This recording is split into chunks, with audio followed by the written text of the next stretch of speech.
AT&T customers are hit with a massive outage, Verizon Wireless being included as well. Some people even not being able to call 911. We're going to cover all this and more today here on this special edition episode of Speechless.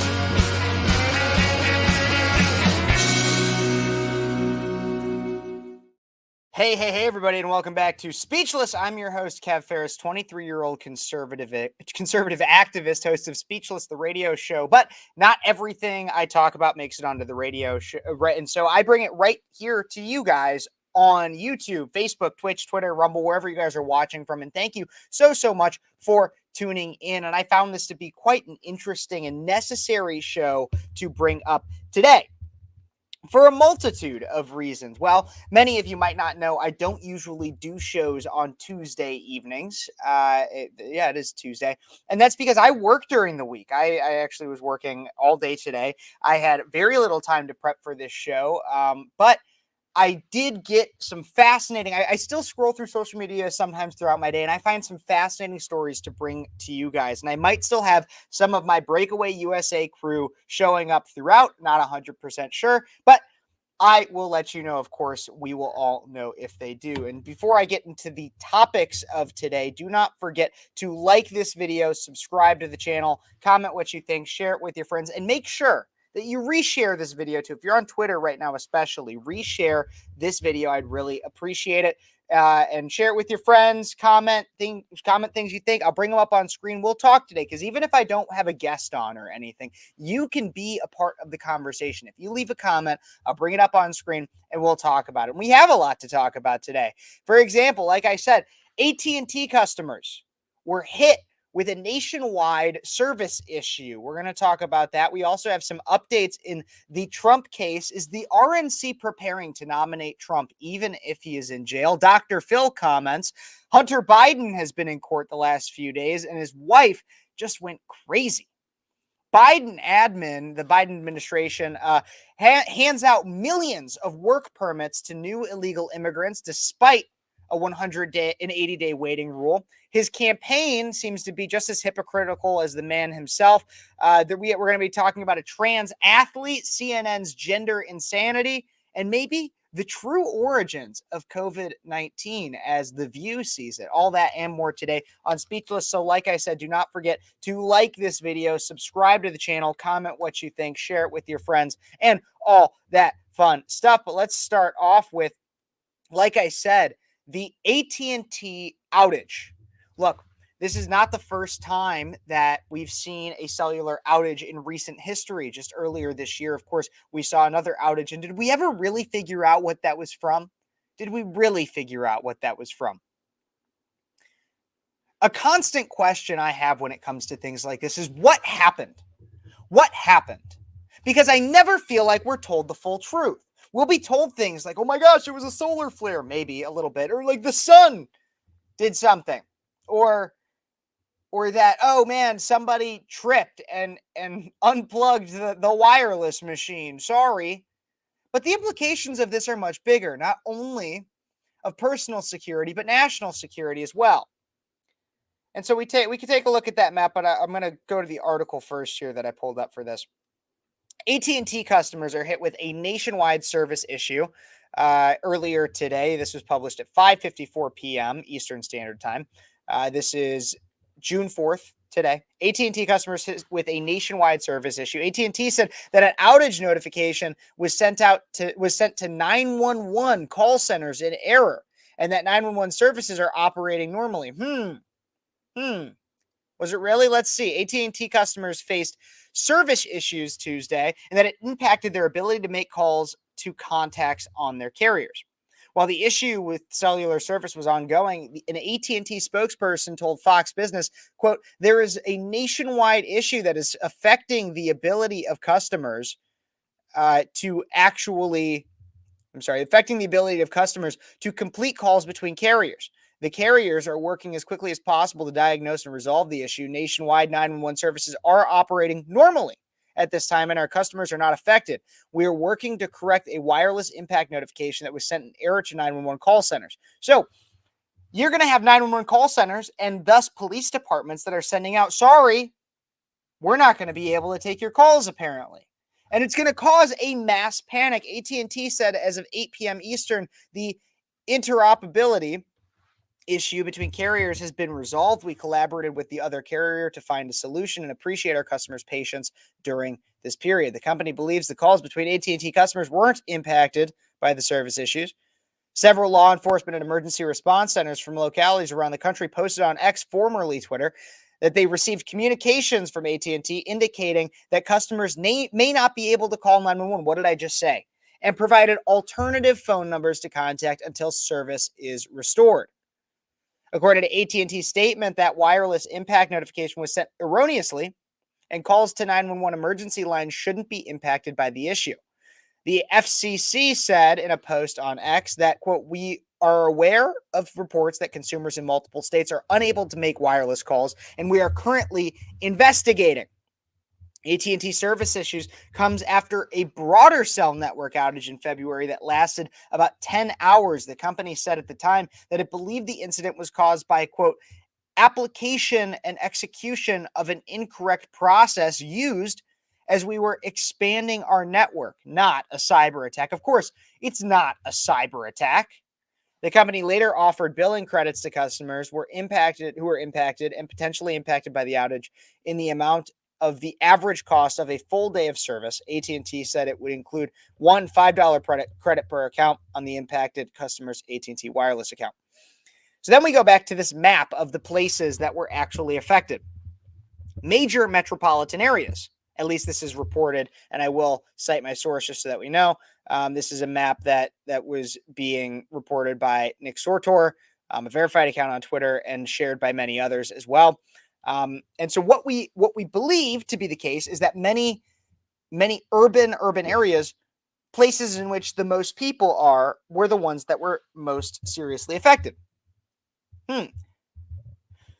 Now, while that could make sense from just a strictly logical point of view, wouldn't it also make sense that the people that would be most likely to be targeted by a cyber attack of some kind that would want to in some way interfere or give the impression of an interference with first responders, wouldn't you want to cause the most chaos by doing that in an urban area? Now, I don't know if this one was a cyber attack. They're going to claim it wasn't, just as much as they'll claim the last one was not a cyber attack. But we question, or we should question, even if neither were, the ability of a foreign nation or just simply an adversary to take us off the grid, take us off the ability to communicate with one another. What would you do? What would happen?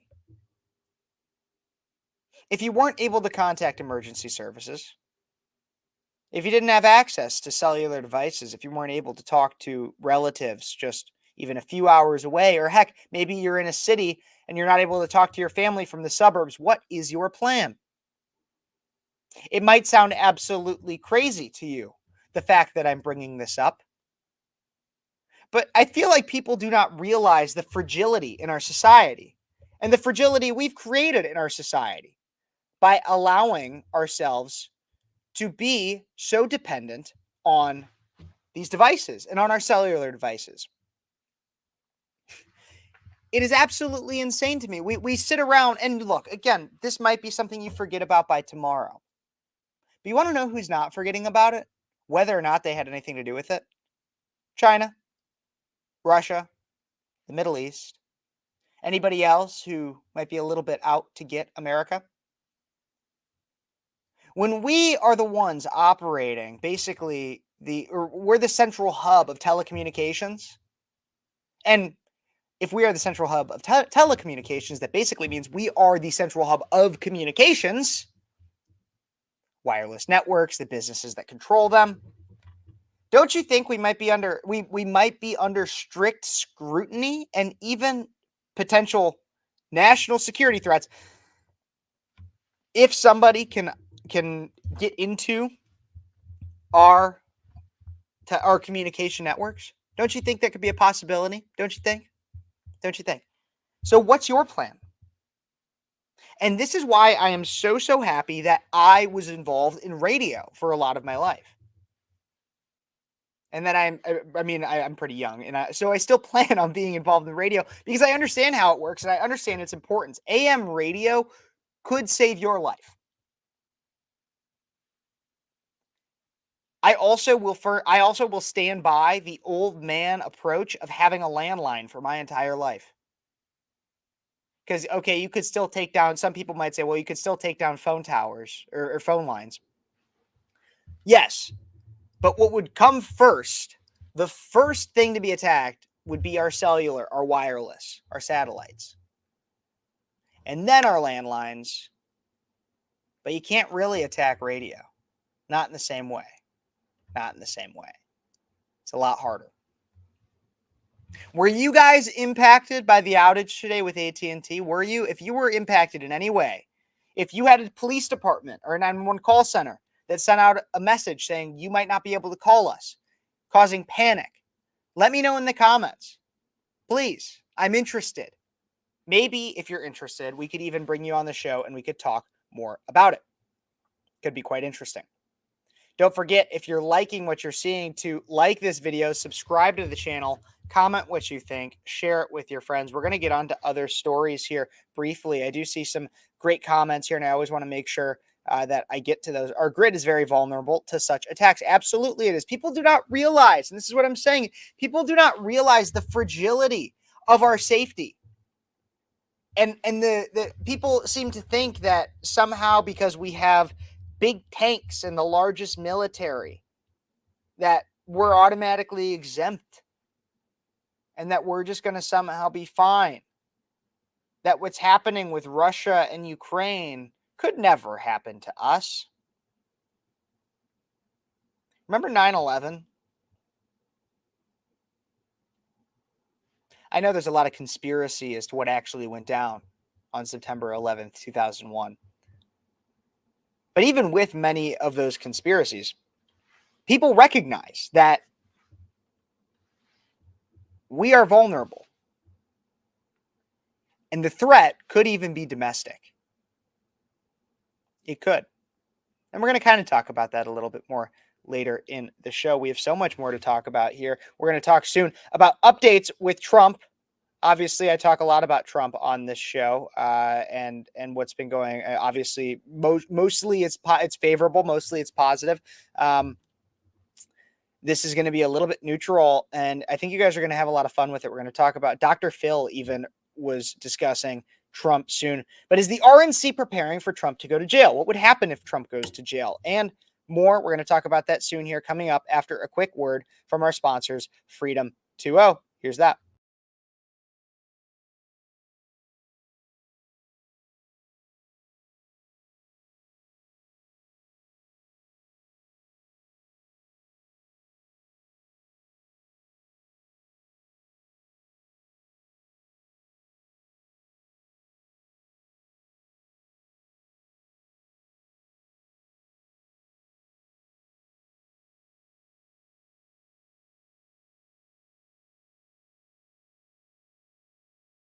Look, many know that I don't always love to only drink water during my live streams, but I do love Freedom 2, and I always have some of it next to me because, as my lovely, lovely girlfriend loves to tell me, is I need to drink more water. And so if I need to drink more water, and I'd like to consider myself as a pretty fit individual, but if I need to drink more water, I don't care who you are. I don't care if you're literally flipping Aquaman out there. You probably need to drink more water too. And why drink some woke dipshit water when you could be drinking Freedom 2.0? I'm telling you today, guys, you should go buy some Freedom 2.0. You go to Amazon, Google Freedom 2.0. Freedom20.com/USA gets you 15% off. And so I will always drink more water. You guys should too. And I'm not just speaking about that like because they pay me. I'm doing it because it's actually good water. It's not made with fluoride. It's not going to turn you gay. It's not going to turn the frogs gay, and you're going to like it because I said so. Yes, fluoride turned the towers gay, and that's what shut down AT&T today. That was like a Dr. Seuss ride. Fluoride turned the towers gay, and that's what took down AT&T today. Yeah, I don't know. That was a pretty good one. All right, but let's get into the next story, everybody. And I do produce my own show. And so if that's why it seems like maybe I'm lagging at any time or anything like that, it's because I'm producing this right now. I'm like pulling it up all on my own screen. Cut me some slack. I love you guys, but cut me some slack. We're going to talk next about the RNC, the Republican National Committee. Love them or hate them, this story will interest you because it interests me. And I am oftentimes right. So, RNC out of the Daily Wire, the RNC is preparing for the possibility of Trump being in jail during the convention. Of course, obviously, many of you know, we've been covering it on Breakaway USA. We've been covering it on my show, just on Speechless. The conviction of Donald J. Trump, the first time a president has ever been convicted of a felony. And so the RNC is preparing just because it's right after, the RNC is right after his apparent sentencing. They're preparing for the possibility that Trump could be in jail. Organizers for the GOP National Convention next month in Milwaukee are preparing for the possibility that former President Trump will be in jail when he receives his party's nomination, according to the Republican National Committee Chairman Michael Whatley. Judge Juan Merchan has scheduled sentencing in the middle of July, 4 days before the start of the Republican convention. And now, if you didn't already realize that this was a political hit job, then maybe that tells you something. 4 days before the start of the Republican convention, that's when they're deciding to sentence Trump. I could see Juan Merchan saying, we're going to give you 1 week in jail just so you can't actually show up.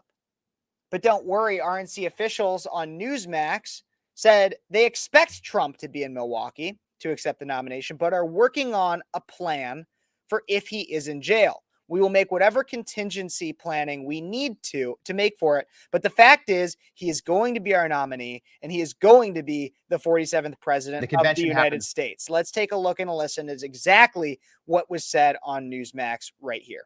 Next month, and your nominee could be sentenced to actual jail time 4 days before everything kicks off in Milwaukee. Have you planned for that at the RNC? Yeah, we're working on that right now. I'm actually going up to Milwaukee this week, and we're going to have a series of conversations. But look, we expect that Donald Trump is going to be in Milwaukee, and he's going to be able to accept that nomination. And if not, we will make whatever contingency planning we need to make for it. But the fact is, he's going to be our nominee, and he's going to be the 47th president of the United States. Can you talk about those contingency plans? No, I think that right now we're in the process of putting everything together for us having a great convention. It's going to be an opportunity to roll out his vision for America. You know, at the end of the day, this goes back to why are we running? Right. We are running because America is weak. Our economy is weak. Our standing in the world is weak. Our southern border is wide open. We've had 10 million illegal immigrants come across the southern border, and we need to be strong like we were under Donald Trump and as we're going forward with him as the 47th president. So this is going to be talked about between now and the start of the convention, certainly now in sentencing day, which is July 11th. And I know the narrative out there is that for whatever reason, Judge Merchan is not going to sentence Donald Trump to real jail time, but he certainly could.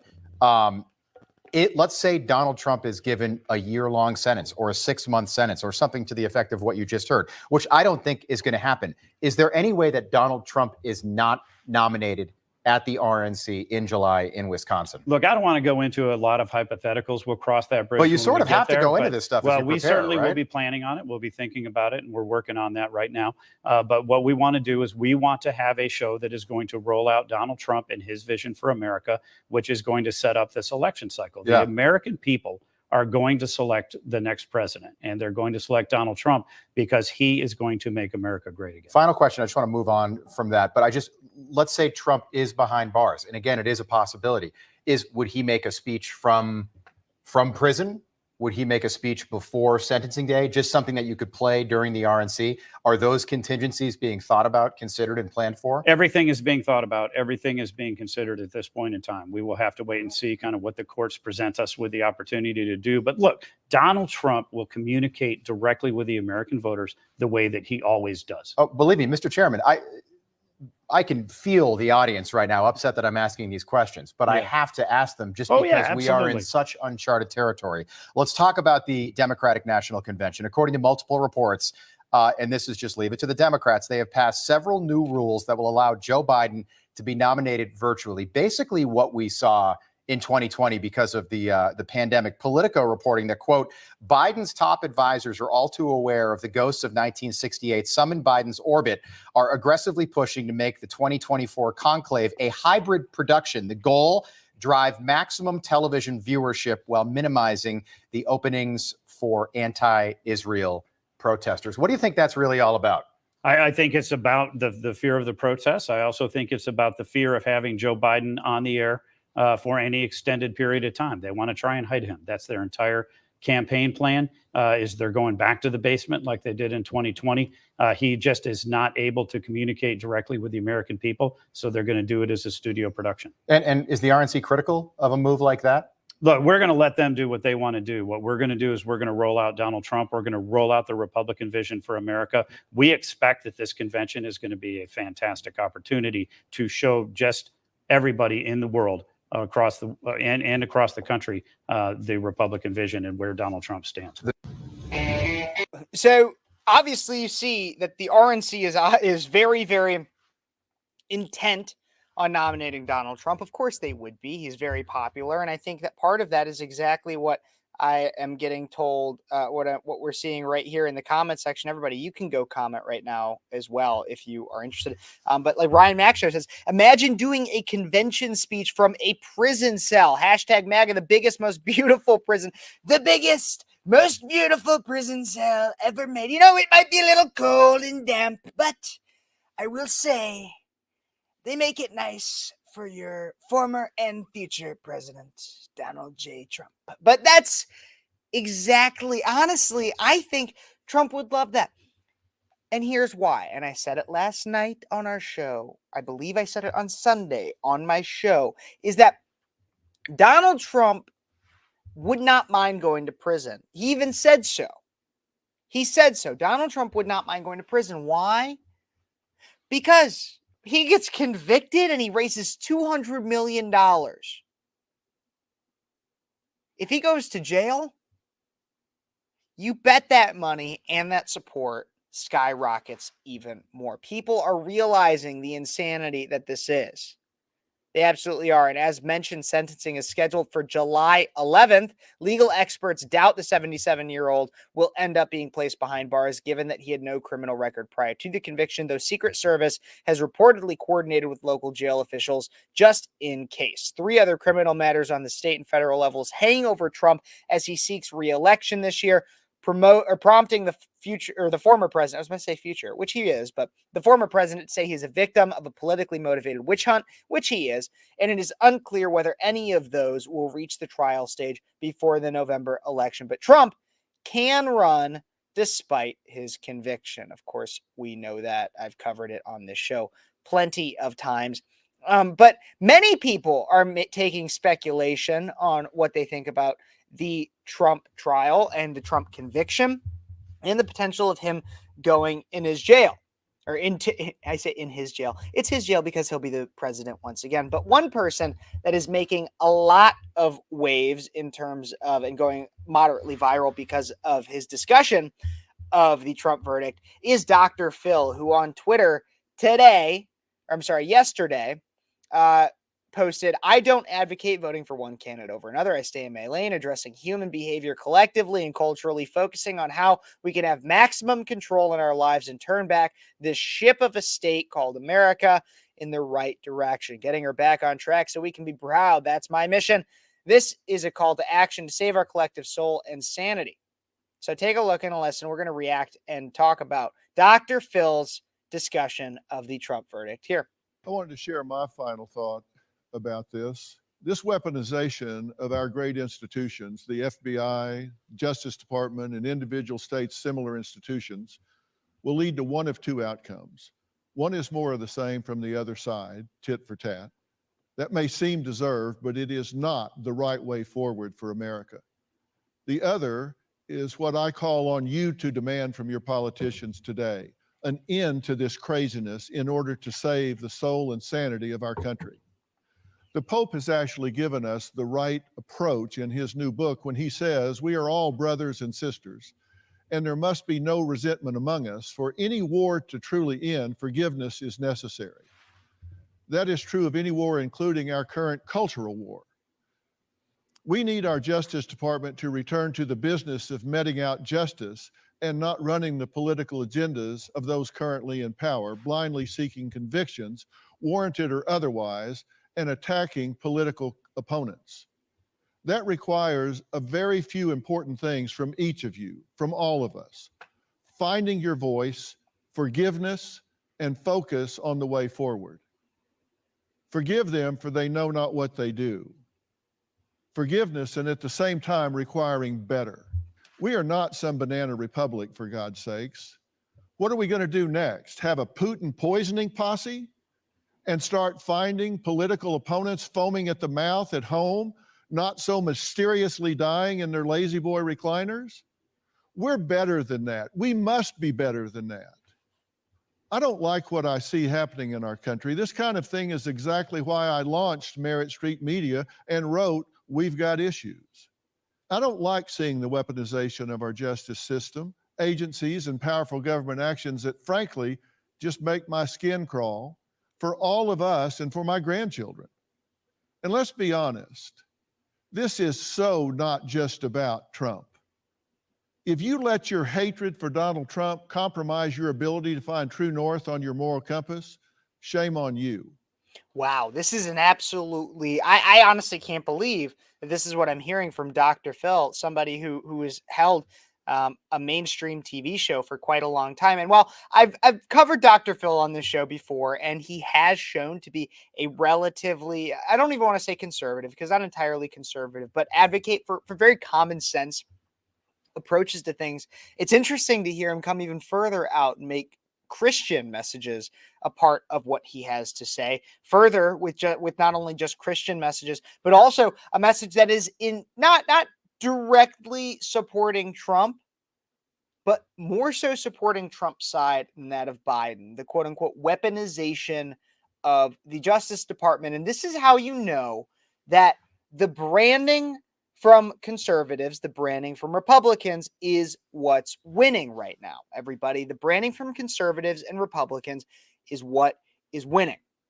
Because the left is trying to frame this. The words that they are trying to frame in your head, the way that they are trying to program you is with the words, two words: convicted felon, convicted felon, convicted felon, convicted felon. You could go look, if you look up right now, actually, I'm positive I could do it while we are reacting to this. I could show you on Twitter.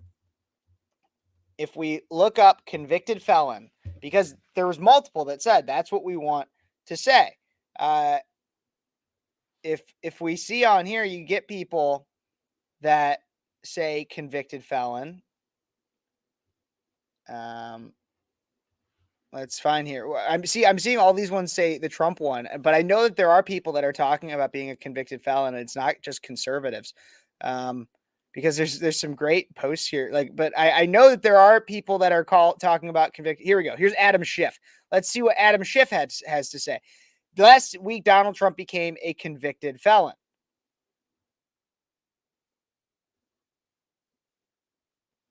First 2 seconds in there. Other people with a lot more poll, again, lefties, are bringing up the idea of conviction. Wow, Adam Schiff seems to be like one of the main ones in here. But no, there are other people that are saying convicted felon, convicted felon, convicted felon. I'm not even like trying to lie to you guys here. I'm trying to find a liberal that's talking about it, but that is the position of lefties, is call everyone a convicted felon, or call Trump a convicted felon. That's what they're trying to do. I'm trying to find the lefties. I really know that there were some that said convicted felon, convicted felon. There was a guy, I'm pretty sure his Twitter is like dad of some kind, or he calls himself a dad. I don't know. I'm trying to find it. I know that there was every lefty. Here we go. All blue in 2024. No convicted felon. Yeah, convicted felon. It's all about being a convicted felon. That's what they're trying to frame him as. But even the conservatives are taking over the convicted felon stance. And they're also winning on the narrative side of calling of, like, you can see there's here's the Republican voters against Trump. They're trying to say, I won't vote for a convicted felon. I won't vote for a convicted felon. But then you have conservatives who are trending. If you look up convicted felon, it's all about conservatives. I'm voting for a convicted felon. I will vote for a convicted felon. Look at this this young lady who and what she has to say about, and I haven't seen this yet, so content warning, but oh, I believe that my audio stopped working. Give me one moment and I will bring it back up here so we can check this out. Floyd, a 9-time convicted criminal. The left can praise George Floyd, a 9-time convicted criminal, and build a statue in his name, then I can vote for Donald Trump, the convicted felon. If the left can forgive Bill Clinton for cheating on his wife, then I can vote for Donald Trump, a convicted felon. If the left can... The convicted felon. And I'm sure there's more, and I'm sure she does it amazing. But I want to get back to, I just wanted to point out how even conservatives are controlling the narrative on the idea of a convicted felon. And I want to get back to Dr. Phil here. But before we get to that, with the convicted felon, with the idea of the narrative, I want to quickly discuss the true story. This is a story that I had a Democrat professor in college right before I graduated. And he always told this story. He was a political science professor. And he always told this story how in 2016, when he was a professor, they sent like 5 students, Illinois State University, they sent like 5 students to the RNC and 5 students to the DNC. And they had them both go and they had them come back. And he knew that once both the candidates were nominated, Hillary and Trump, he knew, my Democrat professor used to be the chairman of our local county Democrats in central Illinois. He said he knew that Donald Trump was going to win. He wasn't happy about it, but he knew. And you want to know why? Is because when the students came back, he said, what was the message of the convention? And the Republicans, the students that went to the Republican National Convention, they came back and they said, the message was make America great again. All of them said it. Make America great again. As the DNC students came back and they said, I'm with her. She's the man, or all these different affordable health care, women's rights, reproductive rights. They all came back with different things. There was not a consensus, as every RNC person came back and said, MAGA, make America great again. And so that is how you want to know how you win an election. Look, yes, of course, there's money. There's all the issues and everything that's going on and how happy people are. Yeah, sure, all that has to do with it. But you want to know really what it is? It's messaging and communication. How well do you control the narrative with your communication? How well? And Donald Trump and his campaign and his supporters are doing a great job so far, to the point of which you have people like Dr. Phil, who himself says, I stay out of encouraging people to vote one way or the other. That's not what he's trying to do here. He's simply pushing the message of the weaponization of government. And that's exactly what the Trump campaign wants. So let's continue. If you let your disgust for Biden make you blind to the inevitable consequences of pursuing revenge, then God help the children who will inherit the dystopian nightmare we create. We need leaders who will pledge to end this vicious cycle right now and return us to that safe place where our institutions are no longer bastardized and weaponized, but rather simply serve their intended purpose. We have serious problems to solve, and it will take serious people to solve them. Men and women who we hold accountable for doing that which they were selected or hired to do. They need to know we are watching, and their positions are privileges, not legacies. They work for us until they don't. I'm not into politics. I claim no expertise, nor do I seek any. I don't advocate voting for one candidate over another. I stay in my lane addressing human behavior collectively, culturally, and am focused on how we can have maximum control in our lives and turn this ship of state called America in the right direction and get her back on track so we can be proud. That's my mission, and this is a call to action to save our collective soul and sanity. This is also a call to redemption, healing, and forgiveness that leads to peace among us all, which is the most important gift we can share in our dangerous world. The current administration could and should do the right thing. Dismiss now, even now, post-conviction of a political opponent, all such lawfare, and pledge to return to the normal functioning of a government rightly run. God bless you all, and God bless these United States of America. Absolutely. And once again, like he said, these people need to work for us. Whether that's Donald Trump, Joe Biden, Ted Cruz, your congressman, my congressman, they need to work for us, and we should expect that. Dr. Phil is absolutely right. And as he said near the end, he's not advocating for one candidate or the other. He's advocating for America. And while it is favorable to the Republicans to have the narrative, the true narrative, but still the narrative of the weaponized Justice Department, Dr. Phil is stating it because it is true, not because he's a shill, because he's paid for. No, because it's true. And a lot of Americans see it too. They do. A lot of Americans see it too. And that's how you see all these small dollar donations going and ramping up the Trump campaign. This is how you see polling seeming to go in many ways in favor of Donald Trump, even since the conviction, or at least not necessarily hurting him. This is why you see that. So what do you guys think, though? Am I wrong? Let me know in the comments. Don't forget to like, subscribe, share, and comment, all that fun stuff. Please let me know. I'm always interested in what you guys have to say. Coming up soon, we're going to talk about a few other different stories. We're going to talk about the Biden admin handing millions of work permits out to new illegal immigrants despite a 180-day waiting rule. We're also going to talk about Hunter Biden being in court, Hunter's wife, and so much more. Make sure you don't miss a minute of this, guys. Don't forget to, like I said, like, subscribe, share, comment, all that fun stuff. Real quick, though, we are going to take a break to shout out Freedom 2.0. Here are they. Blah, blah, blah, blah, blah, blah, blah, blah, blah, blah. What are you talking about? Here, have some Freedom 2.0.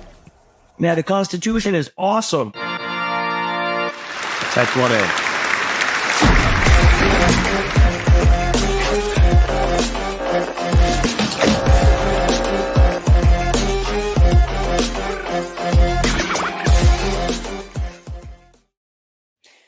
Yes, everybody, Freedom 2.0. Freedom 2.0 is awesome. Go check them out. freedom20.com/USA. Get 15% off. Support them. Support me. Support us here at Breakaway USA. Thank you so much for watching. Like I always say, don't forget to like, subscribe, share, and comment, all that fun stuff. But now let's get on into the next story about Hunter Biden.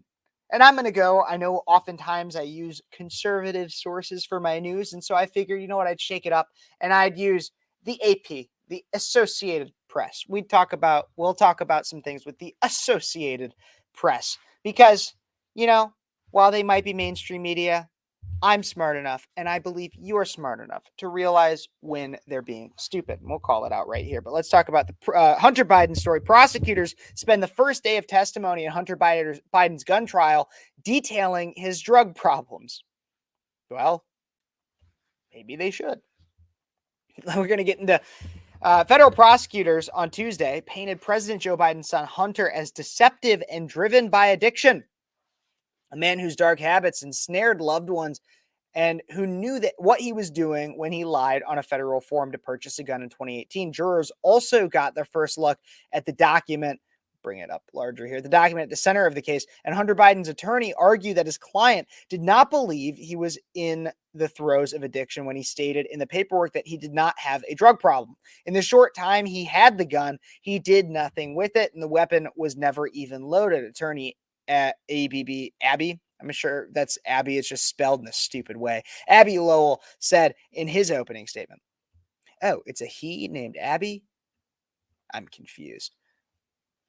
That's doesn't matter. Anyway, you will see he is not guilty, Lowell said. Hunter Biden has been charged with 3 felonies stemming from the purchase of a Colt revolver when he was, according to his memoir, addicted to crack. He has been accused of lying to a federally licensed gun dealer, making a false claim on an application by saying he was not a drug user and illegally having the gun for 11 days. Look, here's the thing. Whether or not Hunter Biden is guilty of lying on his gun form, frankly, I don't care.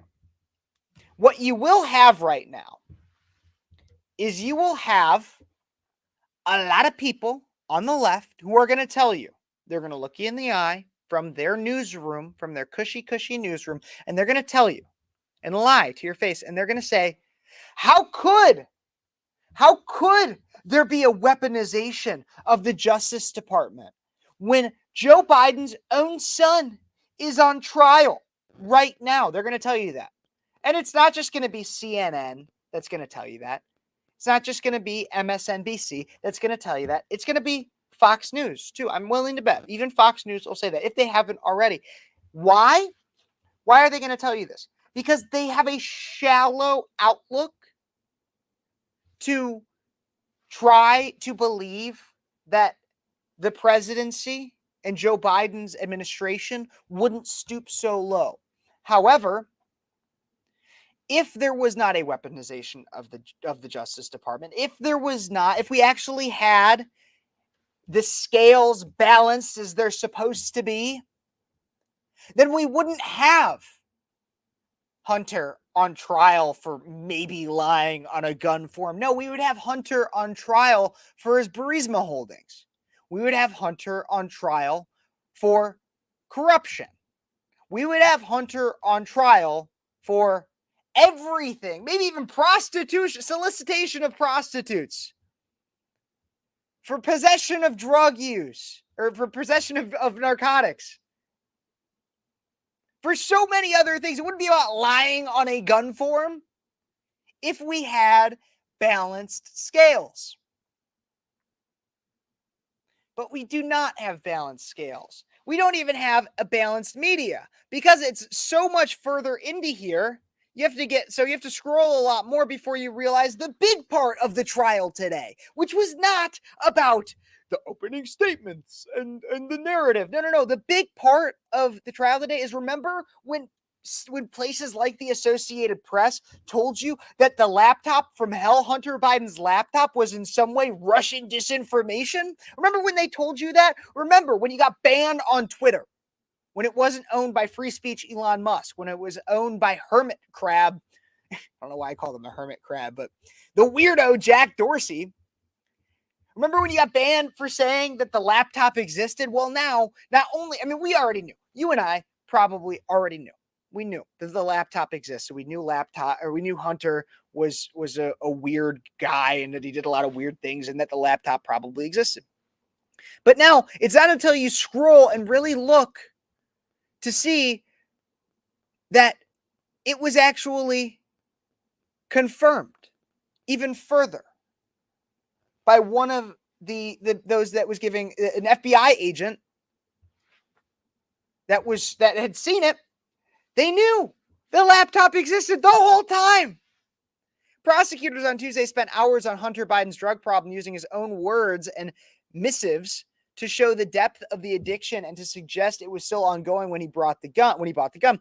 They showed jurors his old laptop computer, the same one he left at a Delaware repair shop and never retrieved. In 2020, the contents made their way to the Republicans and were publicly leaked. Oh, it's Republicans' fault, revealing highly personal messages about his work and his life. He has since sued over the leaked information. You left the flipping laptop. You idiot. You left the laptop, Hunter. You left the laptop. You left it. You left it at this point. You forgot it. Why? Now, I don't know. And so for legal reasons, I'm going to say allegedly or that I don't know. But probably because you were high on crack. or coke or whatever you were doing that day. Or you had an appointment with a prostitute. Who knows? But isn't it crazy how the Associated Press, a once well-respected journalistic source, says their whole thing is about how they're trying to make him look like a drug addict. When in reality, the big portion is that an FBI agent read aloud messages stored on the device that chronicle a desperate effort to buy drugs. They're trying to make this 50-some-year-old man, Hunter Biden, they're trying to make him seem like, oh, this poor man that's just afflicted with addiction. This poor, poor man. Poor Hunter. Poor Hunter. Poor you, Hunter. You're just afflicted with addiction. Those evil, evil Republicans violated your privacy by getting a hold of your laptop, which, don't worry, we called it Russian disinformation. We said it. We said it's Russian disinformation. Just to lie for poor old Hunter so that he doesn't have to actually own up to the consequences of his actions as like the biggest Nepo baby to ever flipping exist. And if it seems like I'm mad right now, that's because I am. If this doesn't piss you off, I don't know what would. You don't have to be a Trump supporter. You don't have to be a conservative to see that this is ludicrous. The way that the media is treating him as if he's just this poor, poor child being attacked by the evil Republicans for being a middle-aged drug addict and a child, or at least having radically childish behavior.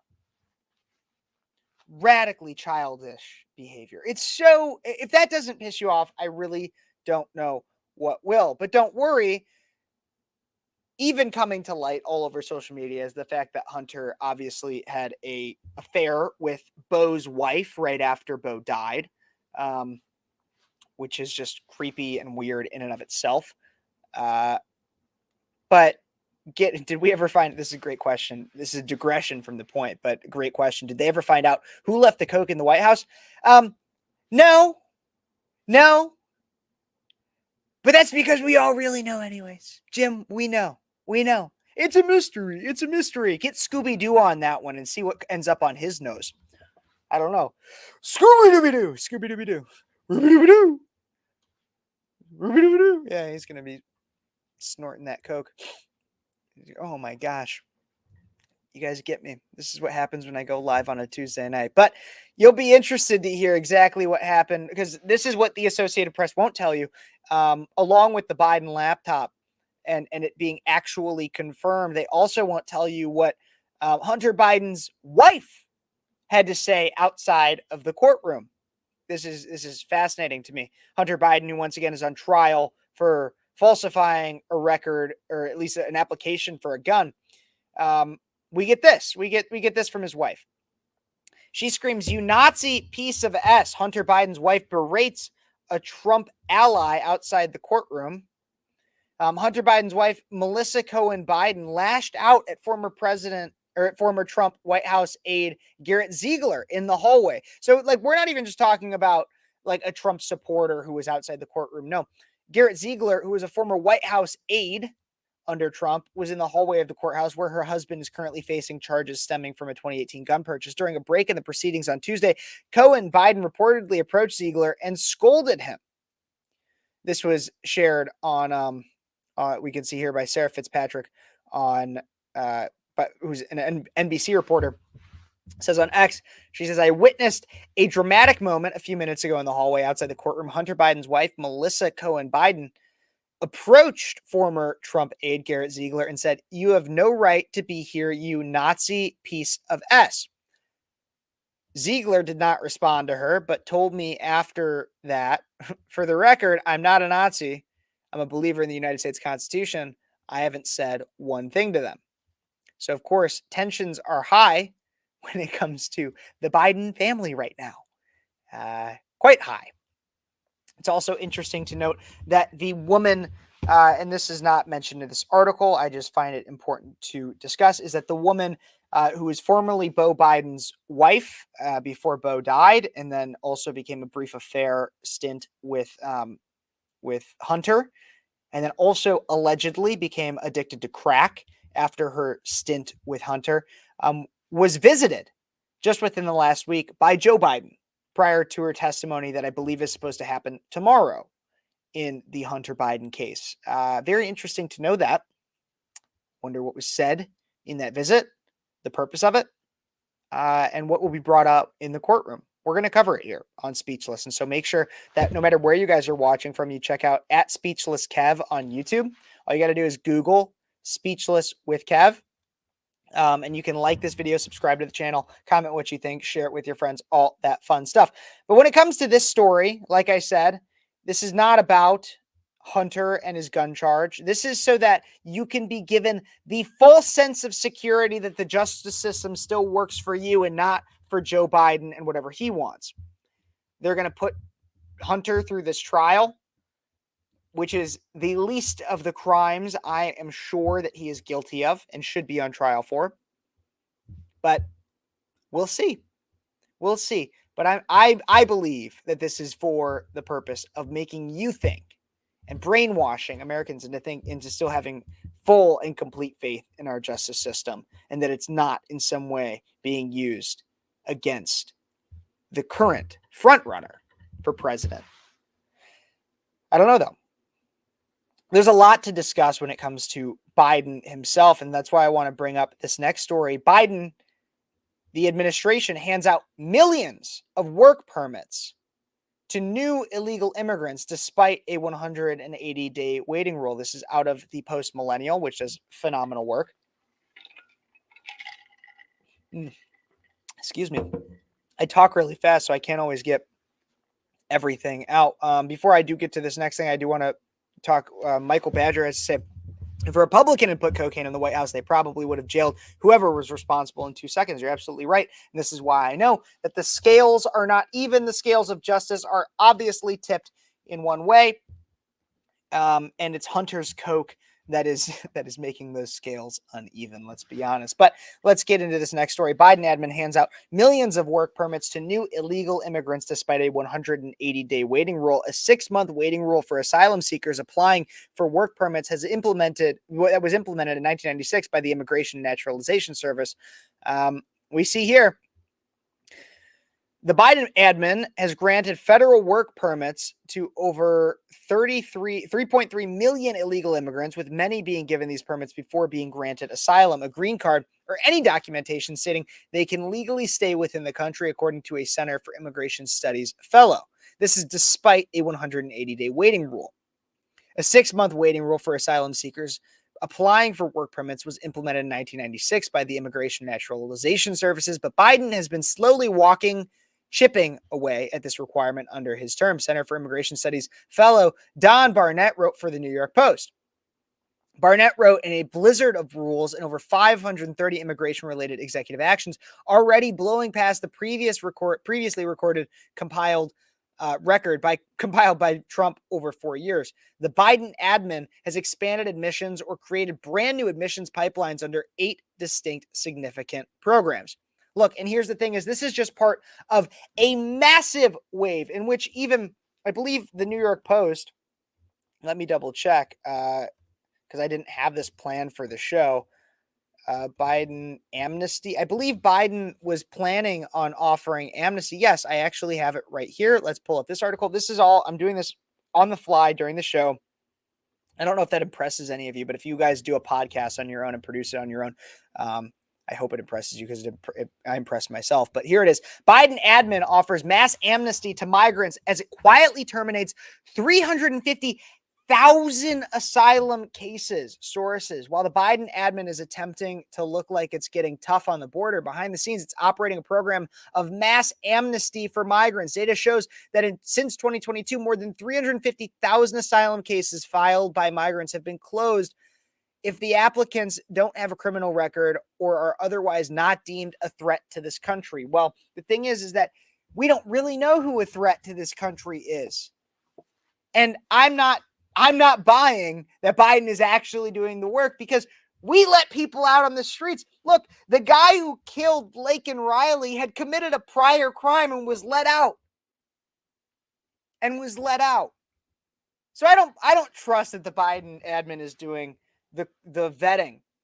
Along with that, are we just going to let anybody who wants to come into the United States, we're just going to let all of them become United States citizens, even if they need federal assistance of some kind? Are we just going to let all of them? No. That is not how a government works. A country without borders is not a country in and of itself at all. At all. And so we look at this and we wonder, hey, while the Biden admin, like, let's look at this not from a Politico. Look, I graduated with a degree in political science. I also graduated with a degree in marketing. I will be going to law school. But let's look at this as an average voter, somebody who doesn't necessarily have that background, somebody who is not a political activist, somebody who's not a Politico. Consider this. They see Joe Biden going out on their local city news. Let's say they're from Chicago. They're watching WGN, which is moderately liberal. It's Chicago news. They're watching WGN News at 9 because they got home from work. They're just trying to relax. And they're like, I should probably be informed on what's going on in the world. So they go in and turn on the news. And they see Biden with his steroids, shot in his ass. And they think to themselves, you know what? I hear Biden say he's really wanting to be tough on the border. And I like that. You know, we have homeless Americans that need our help. I want to be a supportive individual. I want to have immigrants. I want to be able to help people that are in war-torn countries, but we can't just allow anybody in. And that's what he'll say. And then they might never see a headline like the one that is right to my side here. Biden admin offers mass amnesty. They will not know. And then they'll also hear on their nightly news that Republicans are crazy for introducing a bill. Real story that actually is happening right now as we speak, basically. Real thing that's happening is Republicans introduce a bill that says, like, hey, let's not let illegal immigrants vote in our elections. And Democrats vote against it. They vote against it because they say that's already illegal. So it's redundant. But the thing is that in many localities, including in Washington, D.C. and others, they allow illegal immigrants to vote in local elections. So it is happening. And then along with that, it seems as though Biden wants to give illegals, he wants to bypass current rules to allow refugees and others to get work permits when they're not supposed to. He also wants to grant mass amnesty when he's not supposed to. So what's next? Let's just let them vote for me in 2024 because I'm losing. If you don't see what's going on, you're either blind by choice or blind because the media is good at what they're trying to do, being a propaganda arm for the current administration.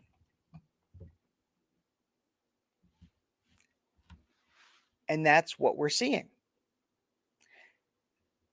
That's what we are seeing. But we have other stories to discuss here too, especially even when it comes to Pride Month and wrapping some things up when it comes to Pride Month. We're going to talk about that and more in the last few segments of the show. We got a trans athlete coming up because obviously Biden has been very supportive of everybody that's going on, everything that's going on with the Pride stuff. So we're going to talk about a trans athlete just to show you how entitled these men who pretend to be women are.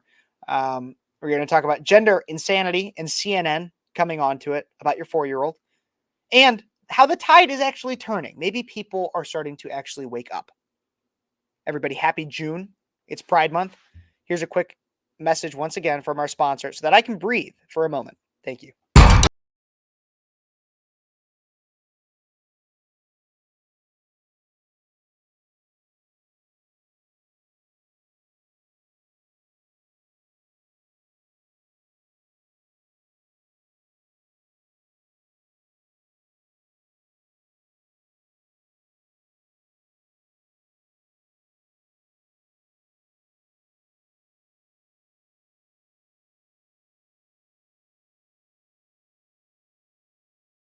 Of course, that's Freedom 2.0. You guys know them. If you know me, you love them. And you should also go get some. Don't forget to go to freedom20.com/USA and get yours today. I'd really appreciate that. You'd support me and you'd support creators like me. And you would be fighting against things like this next story. A transgender athlete who complains. This is just happy Pride Month, everybody. Just got to say that before we even get into the story. Happy Pride Month. Be proud to be an American and proud that you're not mentally ill like this individual. And this person is so mentally ill. So everybody, don't forget also to like this video, subscribe to the channel, comment what you think, share it with your friends, all that fun stuff. And I have somebody who found me based on my radio show on Cities 92.9, which I do have to say before I get into this next story. Everybody, if you could say a quick prayer for my my former manager, Megan, who passed away recently. I won't get too further into the details, but she was actually, I currently on my YouTube channel, I'm not big, I'm not massive, but I have like 3, maybe 4 people who subscribe to the channel and do paid subscriptions. And she was one of them, and she passed away recently. But I say that because it just shows how much she supported me and she cared about what I have to say and wanted to support me in that. So rest in peace to Megan. If you guys might not have known her, probably didn't, but if you did, say a prayer. So absolutely, I want to bring that up. And she would have laughed a lot at this next story. She would have loved it. That's why I'm going to share it with you guys too. It's a transgender athlete complains about the lack of sportsmanship. The lack of sportsmanship from fellow runners after winning a girls' state title. I wonder if we'll be able to watch this.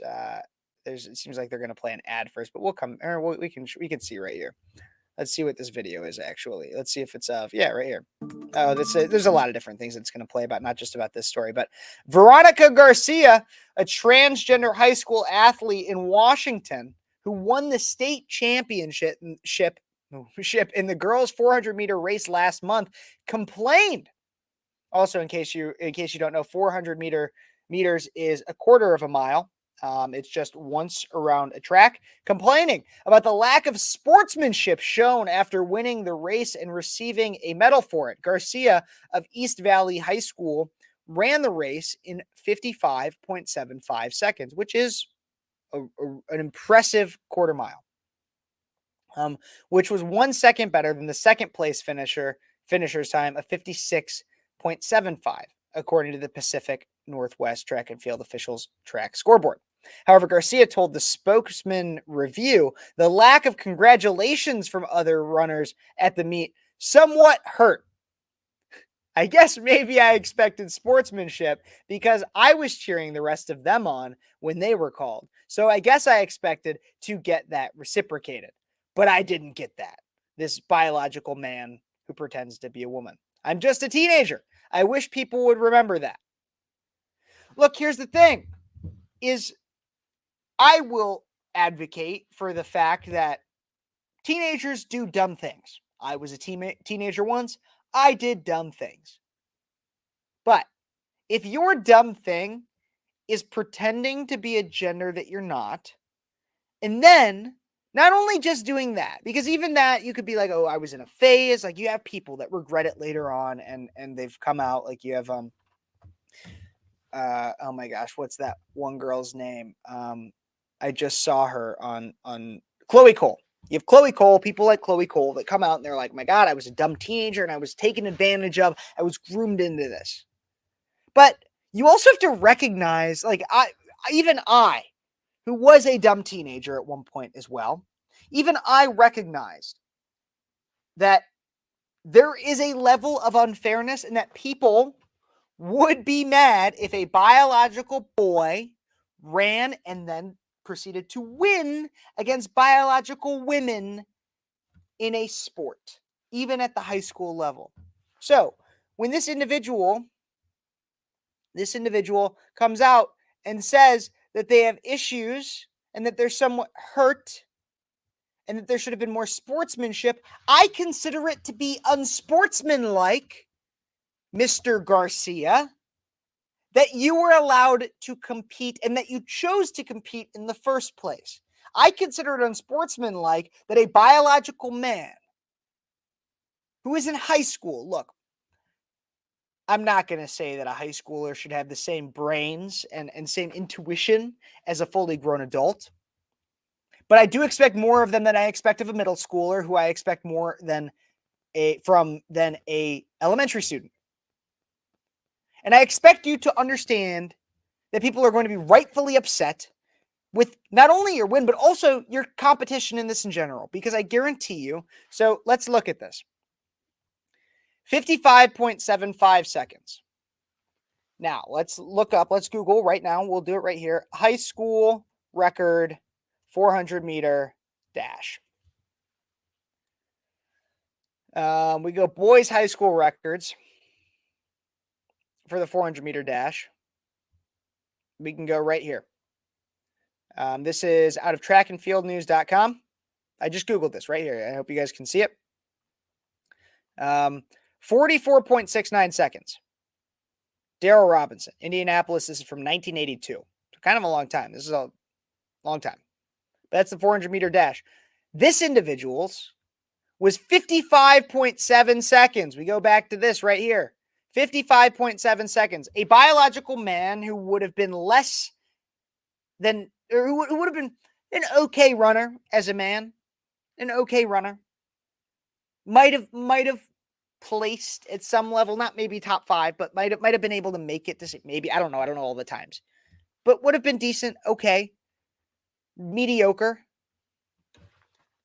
Now competes as a woman and he wins by over a second. So if we want to talk about sportsmanship, pun absolutely intended, Mr. Garcia, stay in your lane and maybe you'll receive the sportsmanship you deserve. Show it first and then get it back. That's what I'd say. And then with that, because obviously biological men should not compete with women. There seems to be a lot of these kinds of things that biological men should not compete with women. We know that just as much as if your 4-year-old starts talking about gender identity and starts talking about maybe I'm a different gender than I was born as. Maybe you should say to yourself, therefore, what do they know? But according to CNN, you should think something differently. According to CNN, if your kid just told you they're trans, here's what you should know. It should be a really short article. It should say, tell them you're not trans. Let's go to therapy. And not like validating therapy. Let's go to church. That'd be probably a better option. If your kid told you they're trans, here's what you should know. Go to church. But instead, this is an 8-minute read. So I doubt it says just go to church. And of course, this is CNN. This looks like it could be 2 women sitting together too. So we just know that I don't know. I'm guessing on that one. I don't know. Mary Hope Howland gave birth to a baby she thought was a boy. She just thought it was a boy. But at 6 years old, the child asked her questions such as, Mom, am I a boy? How do I know I'm a boy? Once I'm clued in, I said, the doctors make a best guess based on your body, but only you can know.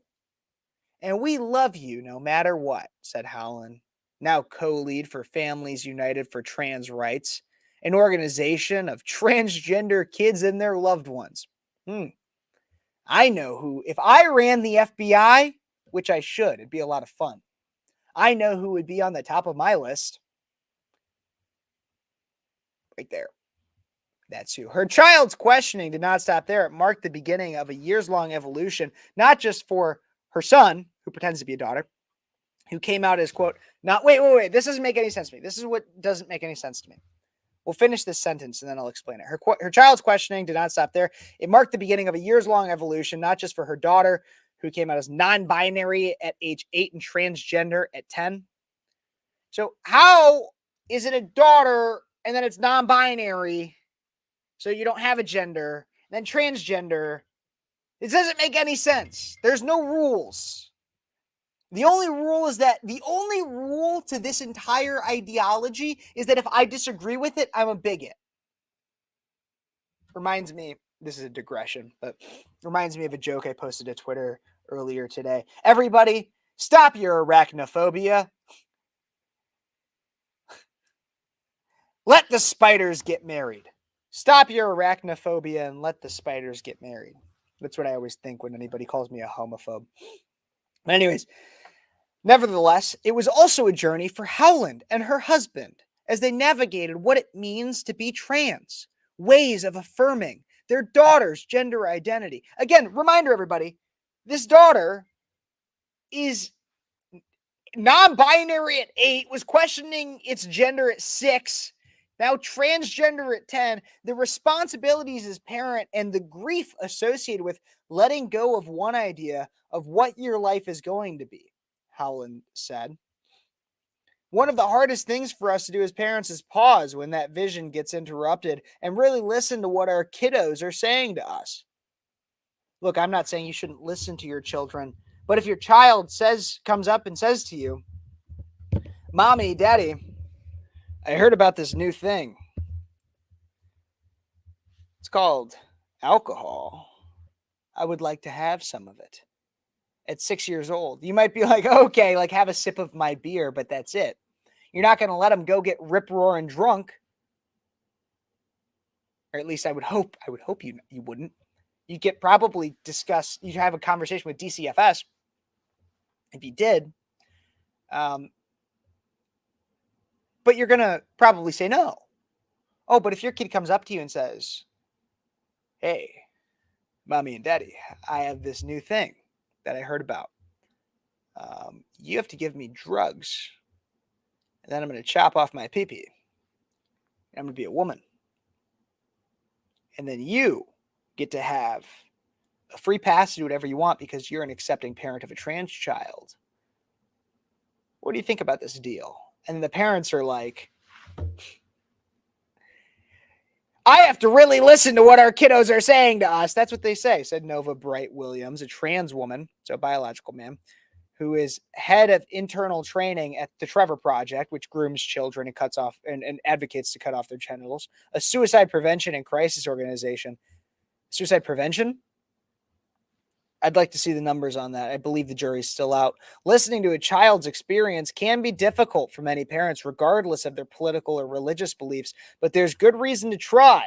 Research is constantly showing that LGBTQ young people report lower rates. Also, who is this person to exclude the plus, the 2, the I, the A, the asterisks, and more? They're a bigot. But they report lower rates of attempting suicides when they have access to affirming spaces, communities, and adults. Look how they have to quote this person. They have to quote them because they can't actually cite a study that proves that. Just saying. They can't cite a study that proves it. CNN spoke with a doctor, gender rights activists, and parents of trans children about what to say when a child comes out as transgender. Happy Pride Month, everybody. If your kid says that they don't believe that they're the gender that they want to be, you're going to be a bigot and a child abuser if you don't let them transition. That's where this is going. And so we see in here, we see from what we saw so far, and they try to bring out a doctor, a gender rights activist, and parents of trans children, and it's all advocating simply to you even see the related article here, the case for saying pregnant people and other gender inclusive phrases. Yeah, no, this is CNN for you, everybody. This is CNN. Forms of gender affirmation. Not every transgender person feels the need for any and all forms of changing their gender expression of their body. Experts, when older children come out, they typically already have chosen a new name, pronouns, and more. So basically, this is not forms of gender affirmation. This is forms of entertaining delusion. Once kids reach adolescence, some experience distress over their body. I could tell you, or going through pubertal changes. This is the crazy thing. They say which can be relieved by puberty blockers. Literally every child that goes through puberty has a talk about your body's going to go through changes and you might feel uncomfortable. And look, I grew up with 2 sisters. I have a girlfriend. I've heard about this. And I've also experienced it myself as a man, but I know it happens a lot more with young women, is that everybody goes through some level of a discomfort in their body through adolescence, if not even persisting further. That does not necessarily mean, and if you go through this thing where you have a young woman who says, oh my gosh, what are these things growing on my chest? That doesn't mean that you should just, let's give him some pills and chop him off. That's not how it works. That's not how it works. It's much more common for a young person to have discomfort in their body than it is for them to take life-altering medications and also life-altering elective surgeries to change that. Dealing with friends and family. Oh, this is where they're going to talk. This is where they talk about how it has been difficult for our extended family, some more than others. Some of our family members have been accommodating. They've tried their best to use different pronouns. We've said our child comes first. We would love for you to be a part of their lives, but you can't call them by their dead name. It's too painful for them.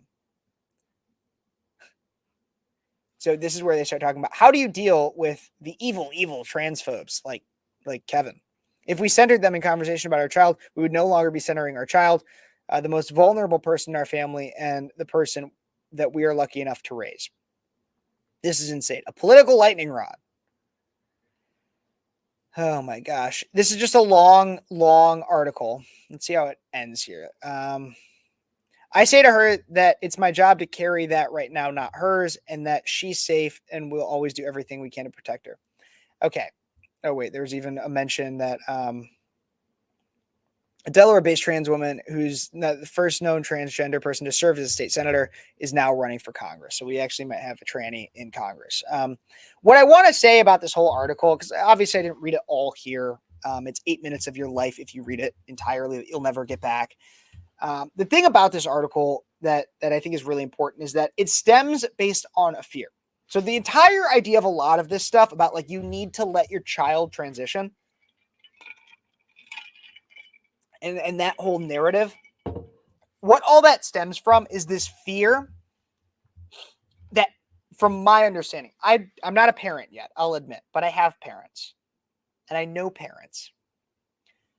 There's a fear that every parent has that like they could lose their child in some way, whether that's metaphorically, in rebellion, or even the worst case scenario. And so what the left does with the gender ideology that's really sick is that it preys off that underlying worry, that underlying fear, and says you have to let them do whatever they want, or else you will lose them. And they say that. They say if you don't affirm gender, then they're going to kill themselves, that they will die. They say that. They say that in this article. I mean, like, you literally have this one person where they can't cite a single study, but they will say research is constantly showing. They can't actually cite the research, but they'll say it, that it does. This is what the left does, is they will prey on your deepest fears in an attempt to push you into their ideology. It's disgusting, but in many ways, it's effective, but not entirely effective, because when it comes to Pride Month, which we are currently in, we also see things that I would argue push an idea that maybe things are swinging back in our favor. And I talked about this. We talked about this with Breakaway USA last night on our Monday night show about how some brands seem to not necessarily be talking about Pride as much, and if not, they might have some products, but they're kind of separating it. It's becoming more taboo once again. And we even notice what is considered to be a pretty woke organization, the NFL. Some of those teams have been changing their tune. We look here from Twitter. This is N Wokeness on Twitter. The tide is turning. 11 NFL teams did not issue a Pride Month statement. We can even look at the infograph here. You can see many are crossed out. We have the Falcons, Bengals, Broncos, Lions, Browns, Cowboys, Packers, Chiefs, Steelers, Tennessee Titans, and New Orleans Saints. Now you can see when you look at the ones that did still make announcements, many of them are in more liberal areas and even more liberal states. Of course, you have the Chicago Bears. Indianapolis Colts is kind of one way or the other. The LA Rams, New England Patriots, San Francisco. Then you do still have Tampa, which did it, but I guess Tampa is considered more of a liberal area. Houston, more of a liberal area in a red state. New York, Buffalo, Baltimore, Washington. You guys get the gist of what I'm saying. Is that, but my point of what I'm saying is that we have like this. The NFL as a whole used to just be one big Colin Kaepernick and like woke organization, and every team in there fell in line. Well, look, it's still early, but usually it comes on June 1st. We have teams that did not necessarily fall into the pride agenda. So, are we swinging back? I think yes. Like I mentioned, Bud Light has yet to say anything. Target is drastically decreasing their involvement in Pride Month. And other companies are considering it inconsequential to pander to the most aggressive, but a small portion of the population. What do you guys think, though? I don't know. Let me know in the comments. I'm always interested. Don't forget to like this video, subscribe to the channel, comment what you think, share it with your friends, all that fun stuff. So you need to take a quick sip there before we get to our last but not least story about the COVID origins. COVID origins, everybody. And as always, I know I just said it, but just another reminder, like this video. If you guys want to support the channel, you can do so by, if you're interested, Venmo, Cash App, Super Chat, anything like that. I'd always appreciate it. I'm not going to beg, but if you want to help me get better equipment, be able to invest in a computer that I can use just for streaming so that I don't freeze up like I know I have been, then please consider Venmo, Cash App, anything like that. I'd really appreciate it. Super Chats, subscribing to the channel, anything like that. I'd very much appreciate it. If you have story tips and you want me to react to something, email me, speechlesskp@gmail.com. And as always, like, subscribe, share, and comment. I'd appreciate it. But let's get to the last but not least story. And also comment, because I can get to some of those if you guys have any questions or thoughts. I'll get to those before I totally end the show. But let's get to this here. Problem solved, everybody. The View. Our beautiful women at The View who have a collective single brain cell. They have determined that COVID's origins wasn't in this country. Out of the Daily Wire, our lovely ladies, after much discussion, the co-hosts of the ABC's The View have determined the origins of COVID-19's pandemic. It was not in this country. And Joy Behar even said that she'd heard somewhere that it might have come from a lab. Maybe? In a segment from Tuesday's live broadcast, years after most Americans have determined that COVID had most likely leaked from a lab, she comes out, or all of them, most origins in an attempt to attack Republicans. The co-hosts embrace the pandemic foreign origins in an attempt to attack Republicans for continuing to question roles played by American officials like Dr. Fauci, who, of course, was being questioned earlier this week by Congress. Why don't we just, out of the mouths of babes, let's take a look and a listen to exactly what they had to say. This is something that she said that I think is just hilarious. She has publicly questioned this. If the earth spins at 1,000 miles an hour, why can't we feel ourselves moving? She's really dumb. Did she say that during a committee She's meeting? dumb. It's a quote. She's really stupid, and so disrespectful to Dr. Fauci.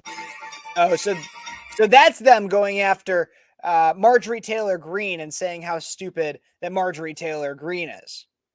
Wow.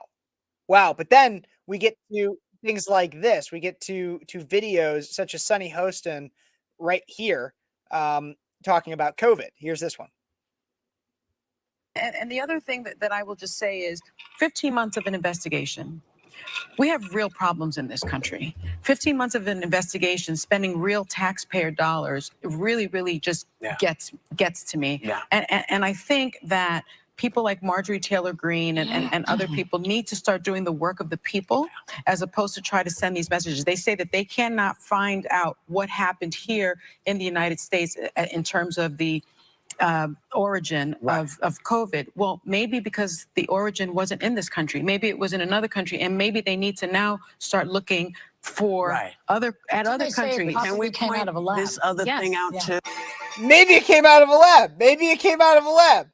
You want to know who that Joy? Did you guys hear that at the very end? Just one more time. Just listen. For other countries. Can we came point out of a lab. this other? Oh, it might have come out of a lab. Oh my God, Joy. Earth to joy, earth to joy, earth to joy. You want to know who's been saying that for a long time? The Republicans that you relentlessly attack for being evil conspiracy theorists. Evil conspiracy theorists. That's who've been saying things like this. And then you have people, this is again after they go after Marjorie Taylor Greene for being just so stupid. Then you have Whoopi Goldberg, who, honestly, what has she ever done that's actually, she's not really funny. She's never been in really a funny movie. This is her also being stupid as well. This is why I say they have a collective singular brain cell. Out of a lab. This other thing out too. Real people died during this. This was not something people made up. This was not something that, people were fooling around with. So if you're concerned, because I listened to a bit of it, this is why I don't turn the television on, because all I want to do is put my... If she doesn't turn her television on, she probably doesn't also open a book, a newspaper, or read. Maybe she doesn't even know how. Maybe that's why they don't use a teleprompter on this show, is because they know that Whoopi Goldberg wouldn't be able to read it. My foot through the TV because I don't understand. Real people died. Yeah.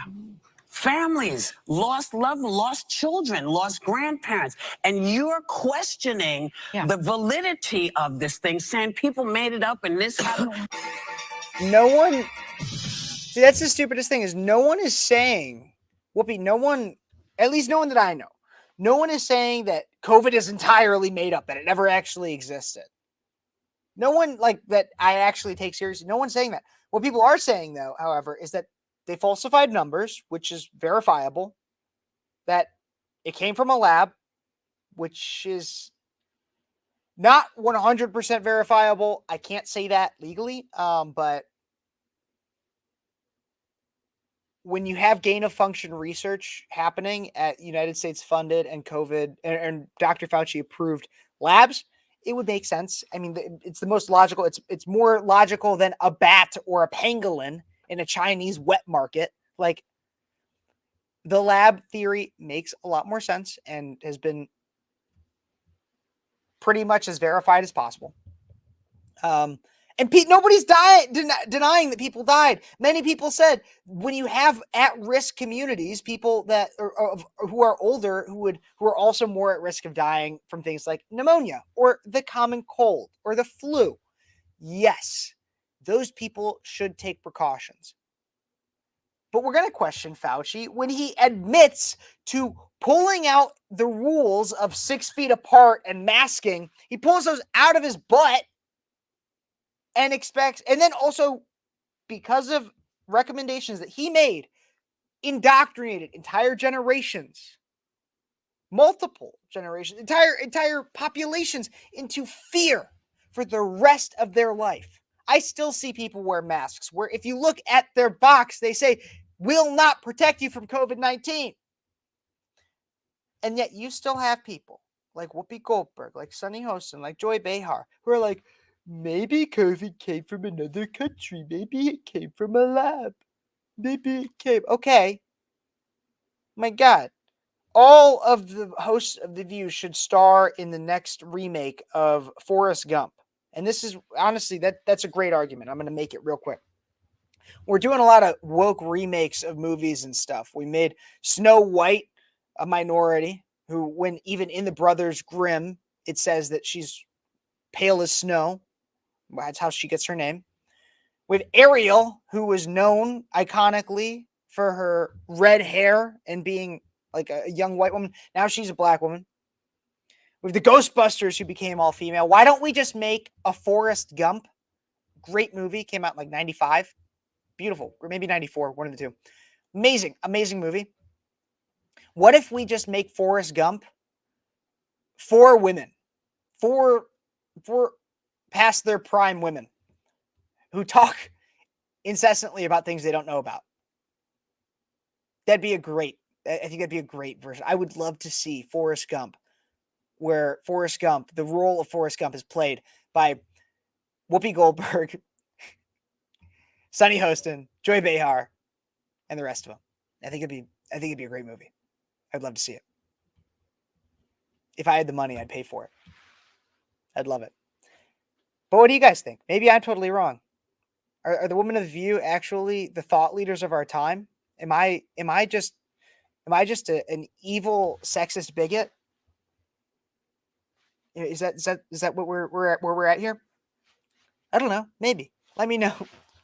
Let me know in the comments. I'm not going to say that one out loud because I've already been canceled enough today on today's show. But everybody, thank you so much for watching. Do not forget, even if you're watching this after I went live, you can still like this video, subscribe to the channel, comment what you think, share it with your friends, all that fun stuff.